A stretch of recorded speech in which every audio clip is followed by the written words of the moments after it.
Uncut. I'm Buddy Kunana. Tonight's topic is UFOs, science, and predictions. And joining us still is the enigmatic Luna Ada, who is a noted psychic, paranormal expert / medium. Okay.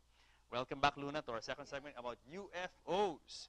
So, Luna, ikaw ay feature na rin sa ibang station, sa ibang commercial stations dito sa Pilipinas at they did some interviews, pinag-usapan yung power mo, your abilities. I'll not call it power, your abilities.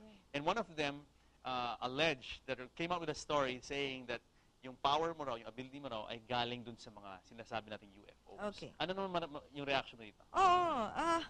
That I will definitely, kailangan ko yatang i-correct yun. Okay. First, hindi galing sa UFOs or sa ETs or whatever I have now, the gifts that I have now. I owe it to a being who made us, who created us all. And, ano yun kumbaga, parang sa akin, iba yung dating, di ba? Kasi we do not give out information which is not true, hanggat maaari. We're here, parang media, alam mo yun, media responsibility mo yun, nasabihin mo, kung ano lang yung nalaman mo, kung ano lang yung nakita mo, kung ano lang ang nangyari sa'yo, yun lang, maging tapat ka lang. Yun lang i-report mo. Do not add and do not, wag ka mag-minus sa mga nangyari sa'yo. Kasi it's like, lying to people. Wow, mahirap. Kaya kami dito sa Philippines, uncut nga kasi wala kami tanong binabawasan. Pero wala kaming dinadagdag. Oh, diba? So we try to treat all issues we just neutral. Keep it that way. Yes. And with that interview, after nun, supposedly, I don't want to come out anymore because it would appear that people like us, get debunked from time to time, and people ridicule actually. And it hurts. It hurts, di ba? Kasi paniniwala niyo yun And you stand by it, and yet ang hirap ng emotions na ganon. Iba naman yung pinag-usapan, iba yung lalabas. Diba? And yun yung problema nga sa ating lipunan when it comes to UFOs. When you present something to the audience, to the public, yung knee-jerk reaction dyan, ay i-debunk natin. Hanapan natin ng butas, hanapan natin ng flaw para we will prove them wrong, we'll prove this thing wrong. Kasi nga, parang it's something, it's not the norm. Yes. The discussion that happened there was, they interviewed me for the UFO encounter, for the extraterrestrial encounter. Yung issue. The issue na yun, which I did. Okay. And I will not lie to that, because year 2007, yun nga yung prior of whatever happened to me, this happened around 3 a.m. Ulitin ko lang yung scenario. This is before your near-death experience? No, after. Yeah. Okay. Year 2007, that happened around 3 a.m. Nakita ko yung baby ko, yung husband ko, katabi ko sila Pero nagtataka ako bakit yung kwarto namin mausok. And sa dulo ng room, may nakikita akong light, pero ano siya, yung nagbi-blink, yung parang katulad ng LED. Okay. Oo. Then I saw 3 figures, 2 figures actually, yung isa hawak-hawak. From that figure, nakita ko, ang laki, siguro mga 12 feet. Okay. 12 feet, ang laki. Okay. Inside the room? Inside the room. Okay. Now, was this a physical experience? Yes, they were it there, was, was it more like a psychological or psychic physical experience? No, it was a physical. They were physically there. Yeah. Because I saw my baby and my husband, no. Nung sabi ko, ano yan? Talaga ako, nagtataka kasi hindi ko alam. Tapos nakita ko sila, yung head nila, parang light bulb. Okay. Alam mo yun, yung typical na light. Malaki? Tapos they have big black eyes. Parang yung stereotypical image natin pero kasi yung nakikita natin UFO sa mga aliens, di ba, may ilong. Yun ang ilong nila, guhit lang. Okay. Guhit lang, tapos wala silang bibig. Okay. Then yung katawan nila, para siyang, alam mo yung katawan, parang squid. Okay. Na makintab, di ba, pagka binaliktad mo yung squid, di ba, parang ganon. Tapos green yung color ng lumalabas na light. Bakit sila nandun? Anong kailangan nila sa'yo? Okay. Lumapit sa akin, pero iba yung language. Yung asawa niya, medyo mas malaki sa kanya, siguro mga mga 13, 14 feet, 12 yung babae. Tapos may hawak silang bata na color gray, ganyan kalaki yung baby. Okay. Iba yung lengguwahe niya, pero naiintindihan ko siya. Ang sabi niya, pinapunta kami sa'yo dito, baka sakaling matulungan mo kami. Sa lahat na naging interviews ko, paulit-ulit yan, hindi nagbago ni minsan. Okay. Then, sabi ko, teka, bakit ako? Sabi niya, dito kasi kami pinapunta sa'yo. Pero iba yung lengguwahe, naiintindihan ko. On a psychic level, naiintindihan mo. I'm not talking, pero naiintindihan ko sila. Tapos, nung ginanon niya na yung kamay niya, nung babae, kasi ilan ang fingers? 4 lang eh. 4 yung fingers. Tapos ang hahaba ng limbs. Hawak niya yung baby. Pag hawak ng baby, yung kamay ko, automatic, gumanyan siya. Okay. Pag ganyan ang kamay ko, lumipat yung bata from her to me. Okay. Pero yung bata, hindi naman siya nakalapat, nakalutang. Okay. Pero color gray yung bata. Okay. Automatically, my hand, nagpunta sa sole ng feet. Yung soles ng feet. Yes. Sa talampakan. Sa talampakan, tapos yung naman, sa ulo. Okay. Pag hawak ko na ganun, may lumabas na light. Okay. Pag light, tumama doon sa center ng katawan. So this is healing. You're yes, actually this is actually they needed you to heal. Yes. This Siguro, infant alien, di or ba? Yung baby. Okay. Paglabas nun, magkasabay yung light. Okay. Tapos nakita ko yung beat Yes. nung heart nung alien. Okay. It's green. Tapos pa konti-konti, nag-change na yung color niya. So you're able to heal. I was able to do that. And it was even written.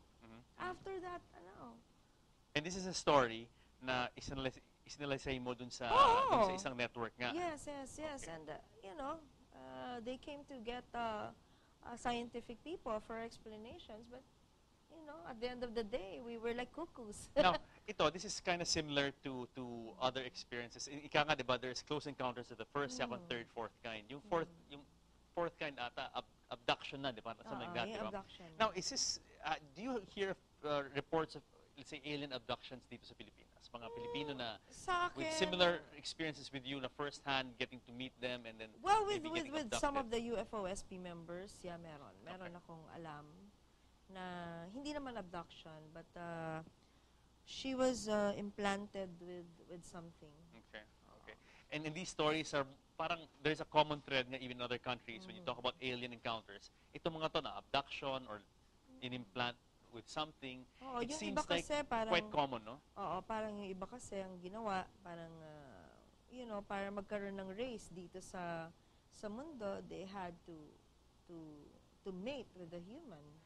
Oo, that's why may mga nag-i-exist na mga reptilians amongst us. Oo. Luna, yung tanong ko sa iyo ngayon, what do they need from us? Anong kailangan ng mga to sa atin? Ba't sila nandito? Ba't sila pupunta dito? Kung totoo naman yung mga sinasabi ninyo at ang UFOSP, bakit sila pupunta sa Earth? Anong kailangan? Okay. Like people, hindi natin may iwasan. May masama, may mabuti, di ba? We'll go to sa mga masasama muna. Unahin natin sila. They want to rule. They want to control. Ano yun? Economy, our lives, to make human extinct, basically. Yun yung masasama. Okay. Now, for the good ones, they share technology, they share advanced knowledge and intelligence, with peoples amongst us. Okay. They would want to live in harmony. Yun. Yung iba ganun. Pero syempre, like humans, pagka-greed ang pinag-usapan, nananahan talaga yan eh. Siguro alien or tao ka man, nananahan talaga siya. Bakit this year, yung incidences of UFO sightings, parang parami ng parami? More than past years. Okay. What is special about this? Meron ba silang mensahe para sa atin? Because this is the year believed to be, by the Mayans, believed to be the end of the world. Okay? And, ito din yung year na magkakaroon ng mga shifts. And the planetary alignments, which happens only for after a million of years. Okay. Thousands or million of years. Okay. So, ito ngayon yung 2012. Okay. Now, what does this have to do with the supposed visit of the extraterrestrials here to our planet. Kung titingnan natin yung gustong mag-distract ng kung ano man na meron tayo, yung Earth natin, syempre, they will put in calamities, ganyan-ganyan. Usually when I see UFOs, earthquakes happen. Usually, yung sa akin or kung hindi man, tsunami, may ganun. Were you able to see this, yung recent tsunami in Japan? Yeah. Before it happened? Yeah, before it happened. It was tell us 2000 and 2010. Okay. Pero without the help of the UFO, Okay. walang help yun. Okay. But I was able to. Paano mo nakita yung tsunami sa Japan? Paano mo nalaman na mangyayari yun? It appeared in a dream. And it was very specific. Japan. Yes. Tsunami, Japan. Yeah. Then I had an experience bago yung tsunami sa Japan. May lumabas na symbol sa arm ko. Oo. And I think we have some photos of that, di ba? Yeah, You actually gave us some photos. the first photo hindi natin na upload. Yeah. Ito yung recent lang na nangyari last May. Oo. So I think we have photos of that of what happened, what appeared on your arm. Yeah, on my left arm, usually on the Yes. left arm. And so it'll come out soon, and you're gonna hear Yeah. you go, Luna. Can you This tell us was- about these Yeah, photos? this happened in May. Okay. Ito yung pinaka-recent na lumabas. Ano nangyari? Ba't lumabas to? Anong I significance? do not nito? know. When I woke up, nandiyan na siya. Tapos I Okay. had fever. Okay. I had fever. It was really hot. Okay. Baka sasabihin ng tao, infection lang to, or baka bug bite, baka bed bug Parang, bug bite. kung bed bug bites, parang Oo. napaka-perfect naman yata niyan. Oo. Okay, For to higad, have baka them. higad. Oo. Diba? So, Okay. it's being studied now. Okay. Ano yung significance of Luna? If you tell our audience, I mean, what do you believe these are? I do not know. I Okay. really don't know. Okay. But, What is the significance of this? It came out of your arm. Ano nangyari? I got fever. I had fever for 3 days. Okay, and then? Because it was so hot. Okay. Okay, I got fever for 3 days. Then, series of dreams appeared.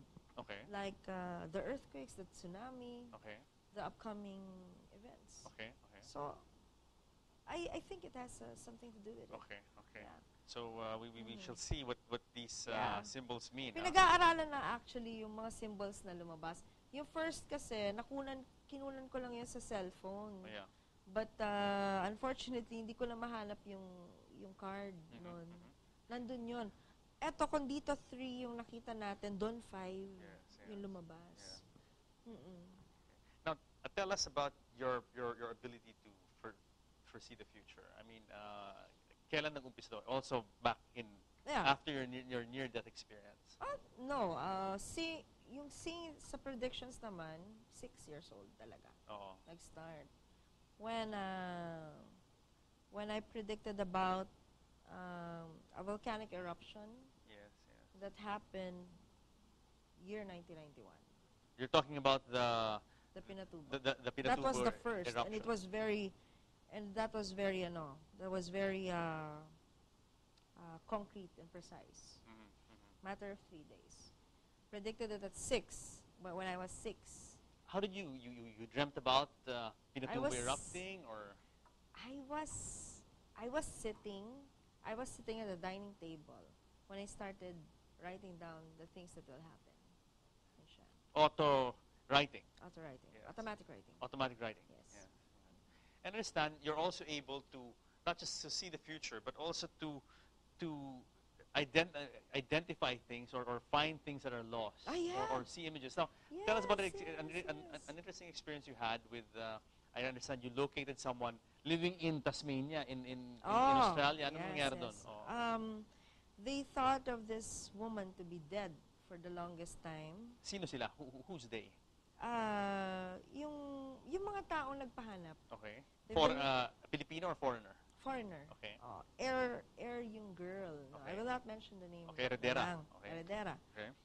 And hindi mai-release, kasi nag-aantay yung mga kamag-anak, hindi mai-release yung pera dahil nga nawawala yung heir nito.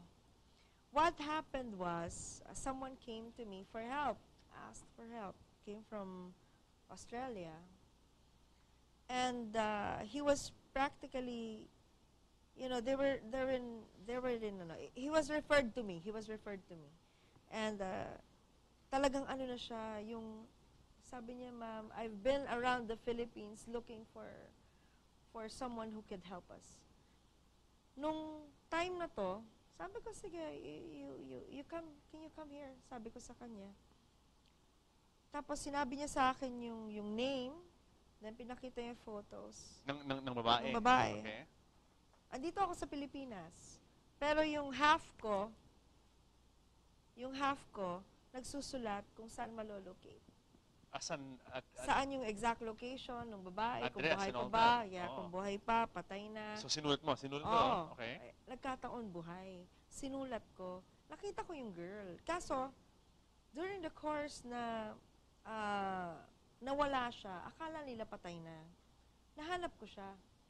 After 2 hours ng pagbalik ng foreigner doon sa hotel niya, we've found her. Yes. Nahanap niya yung...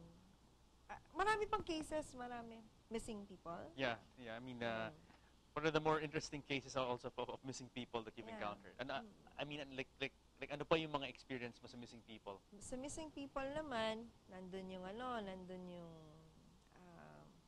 nawala yung anak. Sabi ko, nandyan lang yan. Yung isang instance, merong naging case somewhere in the South. I will not mention the place. In the South. Then, that was around, I still have the text message. That was around 10 p.m. Mm-hmm. Okay. He texted me that, I need your help.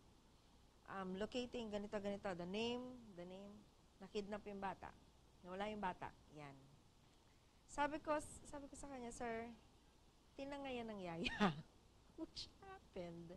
Na-locate yung bata the following day. Paano mo nakita yun? I mean, nakikita ko siya. As a vision. It came out as a vision. Nakikita ko. Hahanapin ko siya. Pero nandito lang ako. Interesting. Interesting. Now, okay, let's talk about visions naman for the country. Like, I mean, we talked about itong supposed alien visitations sa Pilipinas and increase in say, the alien sightings, UFO sightings, and special meaning it has, perhaps, sa ating lahat. Ano yung mensahe? Is there any message that these beings are bringing to us, or meron bang significance tong pagbisita nila na parami ng parami? Marami. Okay. Based dun sa nakausap ko, ang hinihiling lang nila, wag nyo nang gayahin ang nangyari sa amin. Bakit? Ano ba nangyari sa kanila? They're not perfect. Okay. We humans are perfect. So, kompleto tayo, makikita mo, may iba-iba tayong mukha. Sa kanila hindi. They were deformed. Because of the advanced technology that they have. Kumbaga, nasakam sila dun sa, kung ano man yung alam nila. So, they were not perfect like us. Alam natin kung tayo ba ay may ilong, may mata, alam natin, sila hindi. Ang alam nila, matalino lang sila. Ganun. So, kaya sila nandito ngayon, basically, para ipaalala sa atin na nabiyayaan kayo ng napakagandang mundo. Alagaan nyo yan. Yun lang. Why should they care? I mean, about us. Okay. Because, yun nga ang nag-lack sa kanila eh. Yun na yung nawala sa kanila eh. Siguro, at one point in their lives, maganda rin ang mundo nila, pero hindi nila naalagaan. So it's the same now that is happening here. So what you're saying is that parang they're upset at how mankind is destroying the environment, destroying morals. Rich eh. We're very rich in resources eh.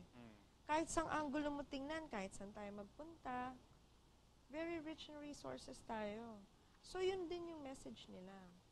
And to discuss it further, kasi masyadong malawak pag pinag-usapan natin ng extraterrestrials. Sa isa sa mga Facebook account, sa isa sa mga Facebook page ko, na-mention ko nga yung the Council of the Nine. These are the key keepers of the 9 galaxies. And I asked my mentor, is it really time to share? Sabi niya, huwag ka nang matakot kasi it's all around the world. It is a lot of sightings. It's all around the world. Do you tell people what you know? Sabi ko, sir, if I tell these things, what would they think of me? Of course. But yun na nga, papasok na naman yung fear, 'di ba?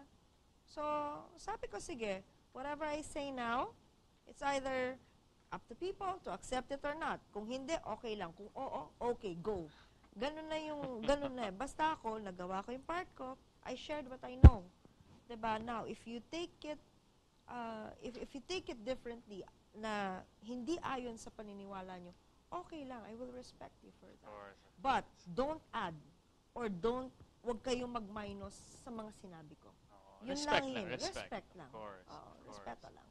Yes. Now, for people watching and who are maybe interested to get more information about this, or maybe interested in your other gifts, let's say being able to find missing people, and all, and healing, and let's say paranormal seances, or maybe acting as a medium between here and the other side. You know, They can actually call naman. They can call you. Yeah, they can call me. Okay. They can. Do you have a website that they can, or a Facebook page? No, or? Facebook page yan. Just type Luna Ada. You will see me there. And they can contact you through Facebook, or of course they can contact GNN, and they can contact me. Of course. And I will through you. Yeah. relay these people their messages to you. Yes, please. Yes. Yeah. Luna, before we go, would you like to say something to the audience? Maybe a message about what the future may hold for all of us. Okay. Just don't be afraid. When the time comes that people who are afraid are not prepared for what is to come. So kung ano man yung mga pinagdadaanan nyo, or kung ano man yung mga bagay na kinatatakutan nyo, set it aside. Accept lang kung ano yung tama, kung ano man yung nararamdaman yung tama, gawin nyo. As long as wala kayong natatapakan ng ibang tao. Yeah, it's all about respect. It's all about respect. It's all about love, light, and respect. Yes. Naku, Luna, thank you very much for coming on the show, and good luck to you and your work, especially your healing. I know you're helping a lot of people, and it's a good job you're doing, and definitely helping make people enjoy their lives more, and making them They can healthier. also find the page people, of Aura et Labora. I'm sorry. Aura et Labora Wellness Center. So Aura. Can Aura et Labora. How do you spell aura? Aura is it aura? Aura, no. Aura. It sounds Latin. O-R-A. O-R-A. means E-T. prayer and work. O-R-A-E-T. Labora. L-A. B-O-R-A. Yes. Okay. Wellness Center. Excellent. And you're based in Parañaque. Parañaque. All right. Thank you, Luna. Thank you very much. So, guys, I hope you enjoyed that interesting conversation about UFO, science, and predictions. Join us again next week here in the show, where we talk about what matters to you, because you matter the most. See you next week.